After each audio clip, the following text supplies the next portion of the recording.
Paalaala lamang po, ang mga larawan at videong ito ay bunga lamang po ng aking pananaliksik. Humihingi po ako ng paumanhin sa anumang pagkakasala at kamalian sa impormasyong aking mababanggit. Make love not war. Hello guys, magandang umaga po sa ating lahat. Sana po ay nasa mabuti po tayong kalagayan.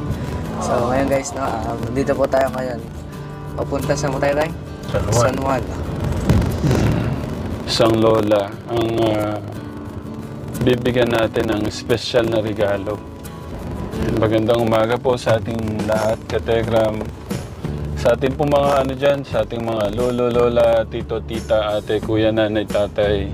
Sa lahat po ng Kategram family sponsor, magandang umaga po.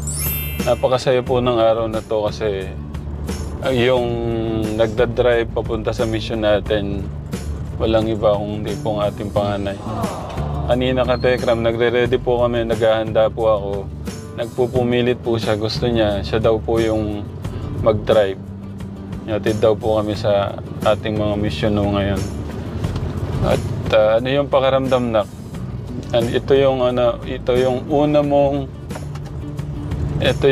mong pagdadrive sa mission. Inatid mo kami sa mission na. Ano po, parang dream come true po. Like 2 years ago na diba, nagsabi po ako sa inyo. Na ako po mag-drive po sa inyo pag-asa mission. Grabe naman na. Para akong Kategram. Grabe. Hindi mo lang alam kung ano yung dinulot mo na kasiyahan sa puso ko, sa puso ng bawat isa. Ako tong Kategram na speechless ako doon Hanggang ngayon pala naalala pa yun yung kanyang Thank you Nak Salamat sa pagmamahal. Hindi lang sa amin, pati sa mga kababayan natin. Dream come true. Ibig sabihin talagang nasa puso, Kategram. Ano yung gusto mong sabihin sa mga Kategram na? Baka may gusto kong sabihin. Siyempre, thank you rin po sa pagmamahal pa rin po sa akin at still na sumusuporta po hanggang ngayon. Grabe nila, Yung iba, 1 year ang pero yung sa'yo hanggang ngayon Lalo na yung mga nagmamahal sa'yo ng mga ninong-ninang mo. Hindi kumukupas. Basta lagi mo lang sa Nak, yung kababaan ng loob. Yung pagmamahal sa ating Diyos, yun sa mga magulang mo, sa kapwa mo. Okay?